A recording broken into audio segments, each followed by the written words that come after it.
In this video, we're chatting about the 5 things I dislike about this Honda Jazz. And I'm gonna be quick because it's raining. I bought this 2012 Honda Jazz 1.3 Comfort from WeBuyCars last year. I've owned it now for 3 months. I've been driving it a lot.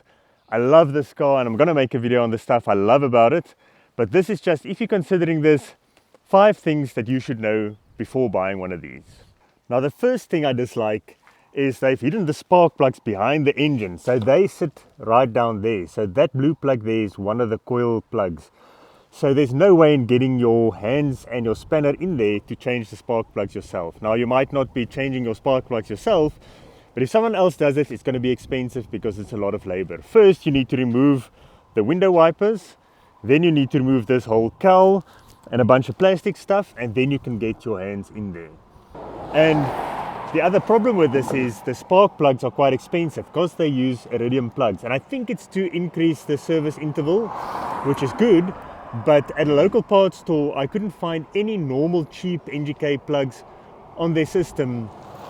The only plugs on their system are the iridium plugs, and they are 800 Rand each. So at some point I'll remove all of this, I'll inspect them. If they're fine, I'm going to leave them, and I'll set the valve clearance while I'm in there. But apart from that, super easy to service and work on it.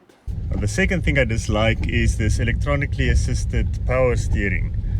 Yes, at low speeds, like here in a parking lot, it's nice and light, so it's super easy to turn. But driving in a straight line, it's just a little too vague. It's not like it's totally vague, but it's just not as direct as hydraulic steering. And it almost feels like you have to keep correcting, even though you don't. In a crosswind it's maybe worse, but it actually tracks through. I don't even need to put my hands on the steering wheel, so don't do this. And the wind's actually blowing now, but it just doesn't inspire as much confidence as hydraulic steering. Now I know this is not a race car and it's made for city driving, so it's fine, but it's enough to be slightly annoying.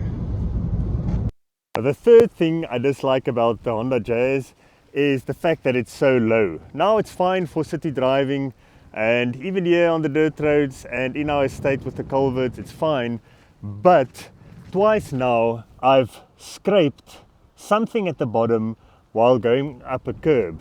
Once was at a school, well, not a curb, it was just actually a driveway.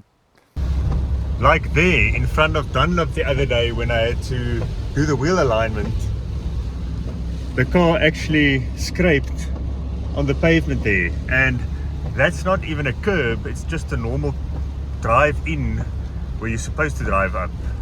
It's just a little bit too low for me. Now it's not a train smash, but I would have loved a little bit more ground clearance, because these days just parking at school or in different places, I don't like worrying about scraping the underside. Number 4 of things I dislike about the Honda Jazz is again in the engine bay, and it's this thing, this small little battery. It's only 35 amp hours. That's the normal battery for the Honda Jazz. I think the biggest you can fit in here is a 45 amp hours. Now it's enough to crank, but the problem is if there's the slightest electrical drain, it'll drain the battery in a matter of days.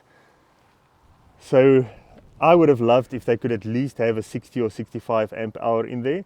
Also, if the battery is slightly low after standing for 2 weeks, you can hear the car struggling to crank. It cranks fine, but it's just, you can hear it needs more juice. So I would have loved a bigger battery in there. It works if you drive every day, but yeah. And then number 5, and it's getting difficult now to find things I dislike about the car because it's such a nice car, is the fact that it doesn't have a full-sized spare wheel. It's got this little space saver. Now it's not the smallest space saver I've ever seen, but it's still a space saver. And the problem is, if you get a flat out on a long road trip, 100 k's from the nearest town, it's quite frightening.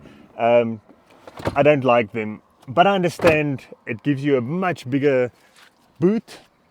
But I would have preferred a little bit smaller boot with a proper size spare wheel, or slightly narrower tires with the same size spare wheel. But that's just me. I understand why it's there, and if you look after your tires, you shouldn't really get a flat. It happens.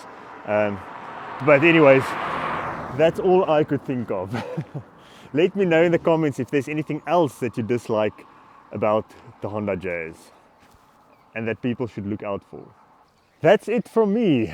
The 5 things I dislike about my Honda Jazz. Now I know it's nothing of it's serious, and I am going to make a video of the 5 things I love about the Jazz. Let me know what you think, and if you have any questions on the Jazz, pop it in the comments. Thanks for watching. See you next time.